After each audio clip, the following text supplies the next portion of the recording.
5 reasons Kim Jong-un would be hard to replace in North Korea.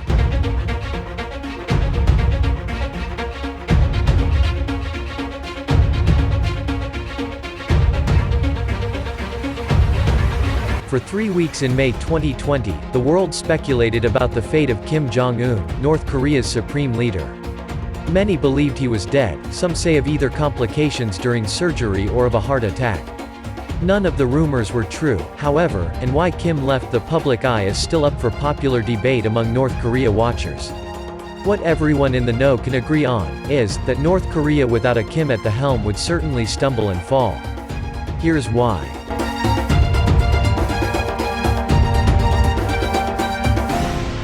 Number 1. They've been selling the Kim family for too long.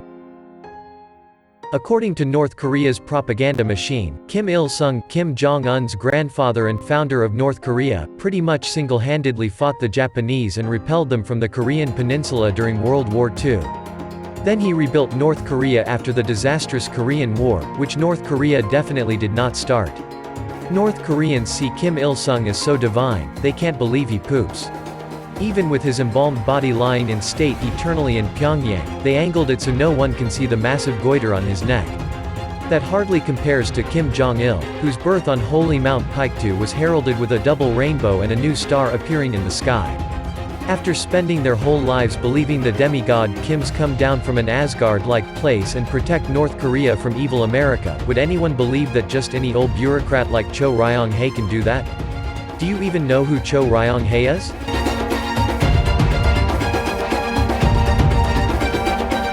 Number 2.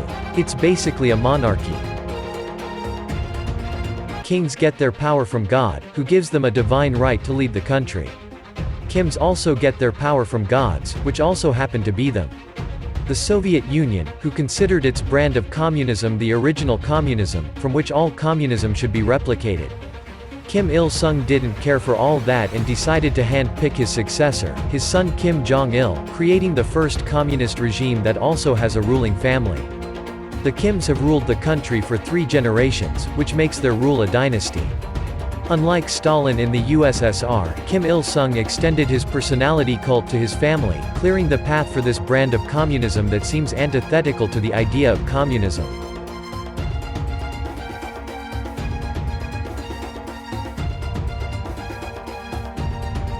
Number 3. Even when things are bad, Kim makes everything better. When Kim Jong-il came to power in 1994 after the death of his father, Kim Il-sung, the elder Kim had been in power since 1948. Things had been pretty good for the DPRK while Kim Il-sung was in power. Any shortcomings in the North Korean economy were filled in by subsidies from the Soviet Union. For a time, North Korea was the superior Korea. When the USSR fell, all that fell apart with it. With Soviet aid gone, the country experienced a wide range of supply shortages, including food. A massive famine broke out and much of the population died. Still, support for the Kims never wavered. Under Kim Jong-il, never as beloved as his father, the country secured nuclear weapons and guaranteed independence from the Yankee scum and their Southern Korean puppets. To this day Kim Jong-il is depicted in front of waves crashing on shore in North Korean art, a symbol of steadfastness in uncertain times. Cho Ryong-hae would have been useless in such a situation.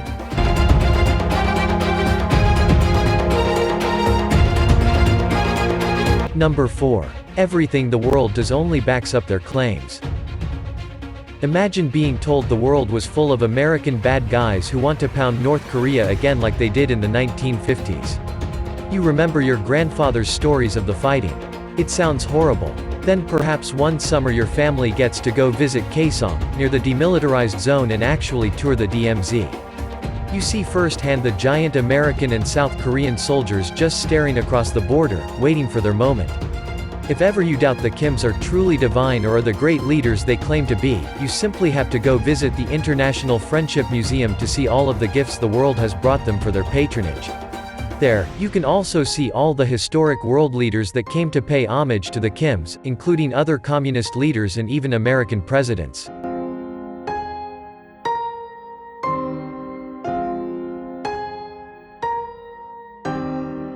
Number 5. There are always more Kims. The dynasty doesn't stop at Kim Jong-un. Kim Jong-il has another son ready for the throne. Kim Jong-un has a living brother, who has children of his own. Even one of Kim Il-sung's brothers is still alive, though he will soon turn 100 years old. But no one is more visible right now than Kim Yo-jong, the regime spokesperson, who both visited the South in 2018 and has met President Donald Trump. Her voice will be the loudest for the foreseeable future. That is, unless she gets out of line. Two Kims have already met their fate for that.